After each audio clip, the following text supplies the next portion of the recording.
All right, May 30th cannot come soon enough with the release of Elden Ring Nightreign. Myself and Lethal One Up here, who has joined me for a discussion today on this network test that Bandai Namco and FromSoft put out over this last weekend. We got a lot to talk about. There's some really, really cool stuff. First impressions, I absolutely love this. It was super fun, super fast. We're gonna get into nitty gritty. Lethal, what were your thoughts, man? Oh man, like just off of impressions, basically we kind of what we're getting here. From what we've been able to play, this little glimpse here.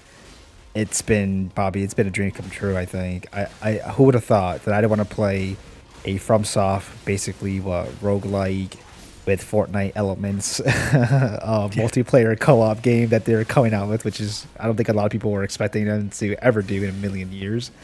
But the weird part, Bobby, is that you're taking a lot of these different things from different games, right? And you're throwing it into a FromSoft game, Elden Ring of all FromSoft games. And the question is like, does it work? You know, does it even feel right? Is it weird?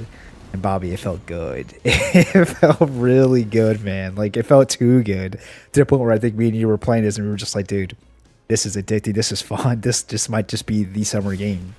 I think it has a chance to really be that game. I absolutely agree. One of the great things I love that you touched on was the mixture of different elements. Roguelike with Fortnite, with FromSoft combat. That's a great way to put it. Yeah. So let's talk about like the nitty gritty here. Starting with the gameplay loop, right? We talked about roguelike. For those who don't know or just not super familiar with all these terms, roguelite is like a game where you go through, you die, and then when you die, you get some things that carry over and make your character stronger. And this is one of those things that Elden Ring Nightreign does. So as you go in, you drop in, and it's kind of like a fresh character in Elden Ring. So you're pretty underpowered. You'll get beat up real easy. And you kind of run from spot to spot on the map. And you clear out like little camps of small enemies to get like runes and things like you did for Elden Ring, and you use them to level up along your one playthrough that you're in. And then you go for boss kills, right? Pretty much. Yeah. Yeah. We saw some interesting bosses. Well, we had Fire Chariot, we saw Oh God. from Elden Ring. There's the horseman in the beginning. Just like it's funny, they literally recreated that moment of like, yeah, when you walk, like right when you start, like one of the first like little mini bosses you meet is like a carrion or like a soldier on a horseback or whatever. I love that they kind of brought that the back. tree sentinel or whatever. Yeah, right? I love that. I was like, dude, what a cool callback. What a cool way to just like add that in for this. Like it's dude, FromSoft, man, they know what they're doing. But yeah. They do. And what was really interesting was just like as you go through, you get these camp kills, right, to get your little bit of runes, and you can find some gear in there. There's like chests and things you can open up. There'll be boxes that you could see like are sparkling, and they would let you get like little drops of consumables that you could take with you. You could get the swordstone keys from FromSoft games, and that would let you open up the Everjail, right? And that would like summon a little mini boss for you to fight. But every time you kill the boss, you got a lot of runes. Oh yeah, you get the most from killing boss. Yeah, and then you would get like either a weapon or some kind of buff drop, right? Sometimes it could just be buffs too. Like sometimes it's not even a weapon drop. It is just 3 different types of passives, or usually they're passives to a degree, I think. But yeah, that happens sometimes that would happen too. at the day 2 boss, right? Did I don't it? want to spoil who yeah. the day 2 boss is because it's a famous Elden Ring boss, play Elden but Ring, it was a good time. You'll recognize right away. I know on the day 2 boss it would give like a big like major buff. And that was really cool. The third boss we will because I think this was a brand new boss, and this was super cool. And I want to talk about like this boss mechanic. So we talked about this as we were playing. The first day that we played together, we could only be on voice chat together. Yeah. Right. Yeah, that it wasn't working. They hadn't worked out the passwords like for multiplayer. So I got a couple full clears, and you did too, right? Only got my one. Yeah. We did one together. Oh yeah, right? Actually, you're right. We did. And you did one that morning too. So, there's a lot of opportunities for some cool stuff in this game. Like I really loved exploration. And the thing about this game is that there's never really a dull moment. Yeah. And that comes from the Fortnite aspect, right? Yeah.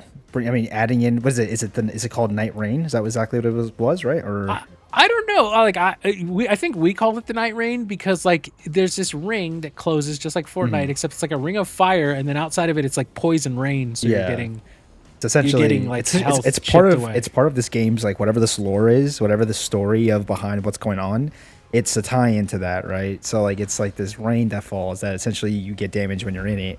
So it does like kind of like emulate and do the same thing of what Fortnite does with the map closing, and just games also like Fortnite, right? That battle royale touch of like the map's getting smaller and smaller, and you have to force your way to a certain area. Going back to Bobby's point, I think that is what kind of makes the game like really fun and really interesting. Like you're constantly active, you're constantly moving. It's funny because this is a game where like are typically right these FromSoft games, specifically Elden Ring, right? It is more of like to take your time, figure out the patterns.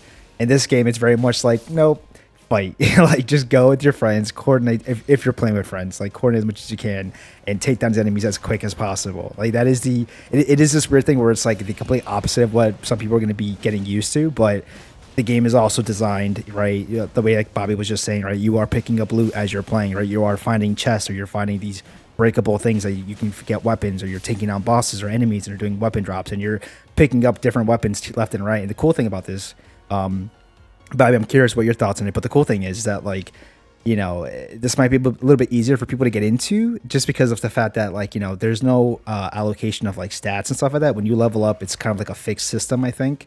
And so like I'm not sure if it's depending on the characters that you choose, but essentially you don't have to worrying about like your strength, your vigor, your stamina, whatever. Like it automatically does that. And weapons I don't even think weapons have, the only requirement a weapon will have is that you have to be a certain level to use it. But as far as I can tell, you don't have to worry about the typical like, do I have enough strength to use this? Do I have enough magic to use? I think as long as you're the appropriate level, you can use it, which is this weird break off of the traditional right like formula that is in Elden Ring, that works for this game. But I was curious, Bobby. Like, how did you feel about that? That for some people that might be, oh my god, that's so weird, and for others it might be like, oh, this is so much easier to get into.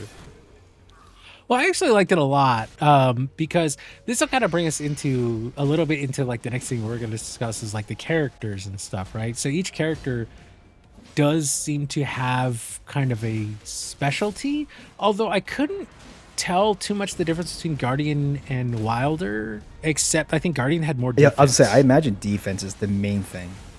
Yeah, like Guardian starts with a bigger shield. That like flying move that Guardian has, like lets you get out of damage a little easier than do a big AoE. Whereas Wilder's much more like attack in your face, like it's there to do tons of damage, but doesn't quite have as much health and defense. Wilder's obviously like the quote unquote like let's say main character, only because like that's the character that's attached to the collector's edition stuff. It's also the character that is on the cover of Elden Ring itself, right? Which I think in Elden Ring it's like mentioned that Wilder's like a fallen ring bearer, whatever they're called, a fallen like Elden, like would be Elden Lord. So you're playing like a prequel, I believe, to Elden Ring in the lands between. But yeah, these characters are very cool. Wilder is very, very much a strong heavy hitter, a little slow, but does a ton of damage. You play Guardian a lot. What did you think about? It's funny Guardian because and the whole play style? I felt Guardian was a little bit more of the slower character, while Wilder's more of like that. He's faster, but not as fast as like the Duchess, for example. But I Yeah. think for me, Guardian was definitely the more slower character. But I think he is supposed to be more of that tanky build. He does have a shield too, so anybody with the shield most likely is more of like that tank kind of character. But I mean, I'm sure we're gonna go through the rest of the characters, but yeah, I mean, he definitely felt more of the tanky character. But he was the one that I personally I liked his abilities. It was fun doing his ultimate. Every character seems to have like two cooldown abilities. One is considered more of like the ultimate, I think, and then one is more of just like your regular special, I guess is might be the easiest way to say it. Yeah. But everybody has something different, and so I know we talked about the two, and then there's also the Duchess, right? I played one time with her, man. And I did awful. So maybe you have a better outlook on her because I haven't even had a chance to really like play with her that much. But she seemed to be more of like that very quick, right? That like thief stealth maybe kind of character combination. Yeah, she's like the rogue. Yeah, right? basically, yeah. So her whole play style, and it took me a little bit to learn this. Like it was like halfway. The first session, I died super quick, and my whole team died super quick. I feel like we all were trying characters that we hadn't tried or something, because we all died like the second boss encounter, like on the first day, right?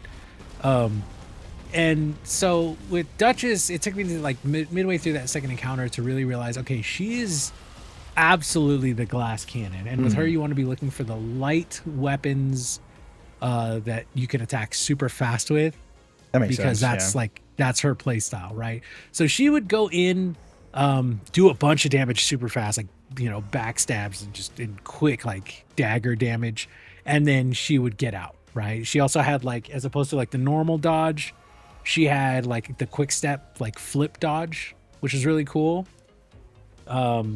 And so she could really get out of danger quickly and disengage, and I think that was her strong like suit in terms of play style.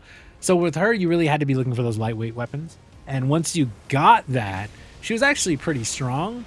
I don't like that playstyle a ton, so I didn't really stick with her too much, but I did figure her out and was like, okay, I understand this now. So if you're a fan of that, like that rogue thief, like you said, playstyle, like, you know, you're sneaking around, you're getting in, doing quick amounts of high damage, and then running away, like to sneak around from another flank somewhere, you're gonna be just fine playing her.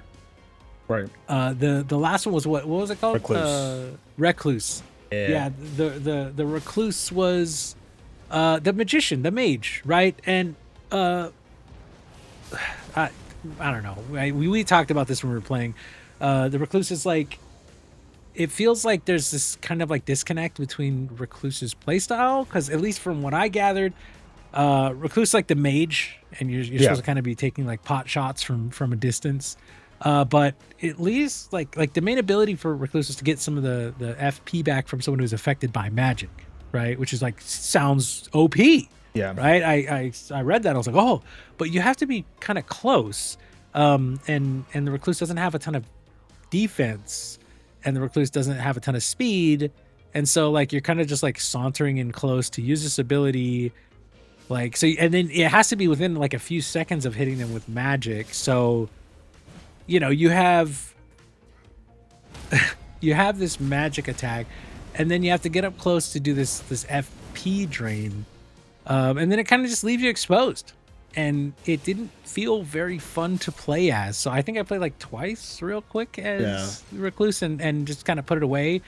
It could be that as things get more unlockable, that like we see improvements. I thought the upgrade system was a little weird, right? So for the upgrade system, it had those color coordinated like little drops, right, every time you finish a run.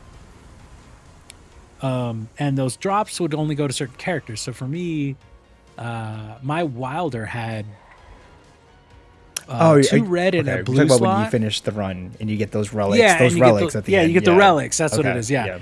So when you get the relics, it ends up being like, you know, you'll get one that's like a red one, and it'll say like, oh, Duchess gets, like, if this is on Duchess, she gets this, right? And it'll have like character specific perks, and then it'll have general perks. The problem is, at least for me, was that like you would get that, and then like Duchess wouldn't have any red slots, which is weird. Like, it just makes me feel like, okay, so I just got a completely wasted drop.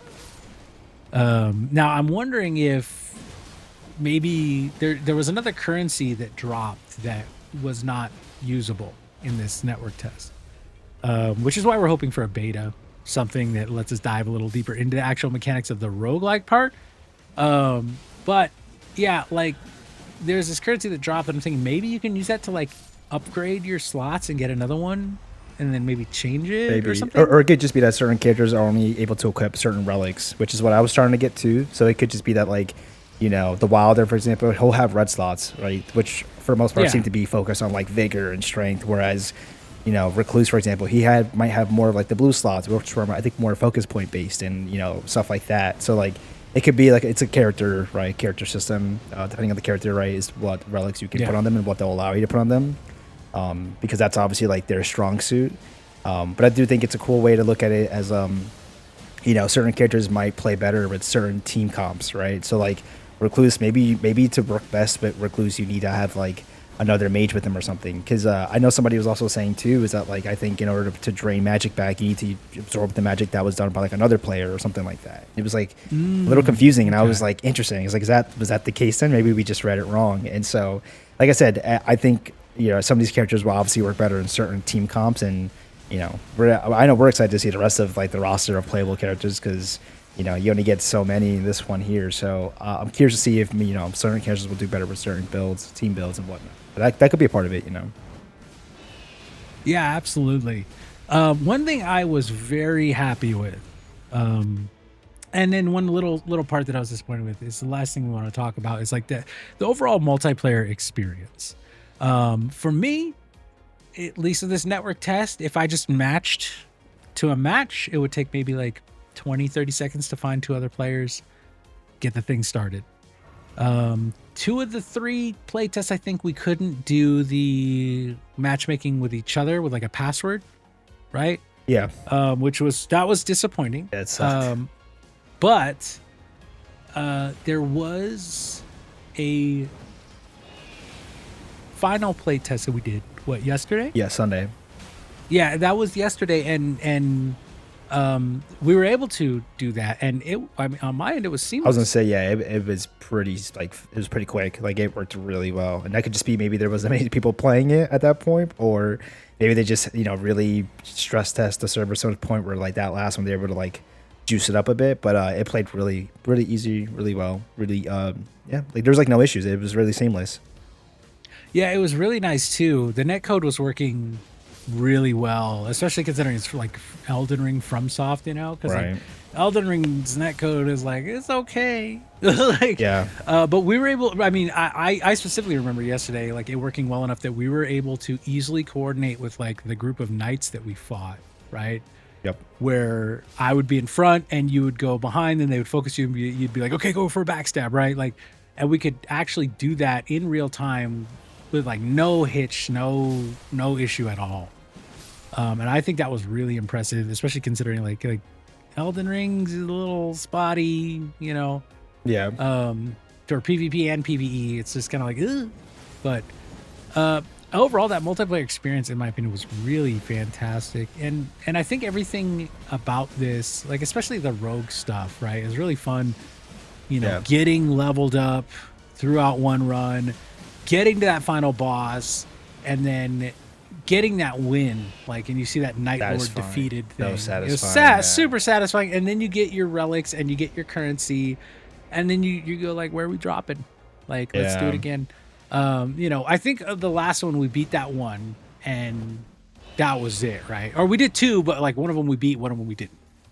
But once we beat it, we were like, cool. We got to beat it together because I think we both beat it a couple times separately. And it was just a lot of fun. And I think that this definitely, like, just seeing one 3-day cycle, there's a lot of variation in that. Yeah. Every run I played was a little bit different. And so when I see that and go, okay, so what happens when I make to the next one? And they have like the full list of like maps that they're doing, and the full list of bosses in the game, and full list of characters, and full list of like, what can I do with this currency, and everything's unlocked. Like, I'm really super excited to see how this game turns out. Because everything we played in this network test was really cool, especially if you're like a fan of Elden Ring and wanted like more Elden Ring like PvE together stuff to do. I think Nightreign's going to be a big W for you as a player. Yeah, I was gonna say, just to add to that, I do think this is gonna cater to some new people that maybe just don't care for like the these Souls-like games, and just it's not for them or whatever. But I do think it kind of helps maybe alleviate that a little bit when you get to make this more of a co-op game, and now you get to put your friends and experience that. And so I do think this is gonna potentially bring in some new people to actually like give not only this game a shot, but potentially maybe get them into the actual like franchise and series and everything. No, dude, this was so much fun. you know, it offered something that I didn't think I'd want. I think that's like the best way to put it. Like I would have never thought I'd want to play a co-op like roguelike Elden Ring game. And so after playing it now, I think I can walk away being like, you know what, man, they got something cooking here. And this is like really cool. And I think they're doing the smart thing of you know, incorporating not just Elden Ring enemies, of course, and Elden Ring characters, but you know, it's already been confirmed, right? There's other like bosses and enemies from past games from FromSoftware, like Dark Souls, for example. You actually get to fight one of them, I believe, which is like that scorpion thing. From what I've been told, that's from Dark Souls 1, I believe. So, you know, the fact that they're doing that to me just shows like, man, they're gonna make this like a really fun multiplayer experience, and this might be the one that actually gets me to stick around and stay for the long run, because I could see myself easily staying invested into this game, wanting to see the new characters that drop if they do multiple character drops, and whatever expansions they do, whether that's, you know, a new mode or some type of variation of twist to what they've got going, new bosses in general. Like, this is the type of game where I think I can see myself coming back, and so I do think a lot of people are going to try this and are going to get into it. And I do think it's, you know, the whole roguelite aspect of it does make it really refreshing and fun. I can't get over, you know, how all these things kind of worked, man. That's something that I didn't expect to happen, but it did, and I think it's fun. Just like, again, seeing all these different elements come together for what this game is. It's so random. Didn't think this would ever be a thing, but I think it's fun. I think people should definitely give it a shot. Hopefully, like we said, they'll do like an open beta. I imagine maybe one time before the game launches in May. But otherwise, if you're on the fence about this and you're like, you know what, I don't know if I want to, I don't know if this would be my cup of tea. I implore you, if you do like, you know, like co-op games, multiplayer games, you have friends that are, you know, interested or whatever, I do think it's something that you should check out, because I do think what they're doing here is really, really cool for not only like the genre, but just cool for the series, man. I would love to see more of what this game is going to be doing, you know, a year down the line, and see what they add in. But I do think it's a good time, man. I think they got something cooking with this. Yeah, I agree. If you're a fan of Elden Ring, the only thing I would say, like, if you're a fan of Elden Ring, that is a negative in this game, is that it's pretty fast paced, so you don't have a ton of time to like explore and take in the scenery. Outside of that, though, if you're all about the gameplay in FromSoft, this game is very high octane. It is very go go go go go.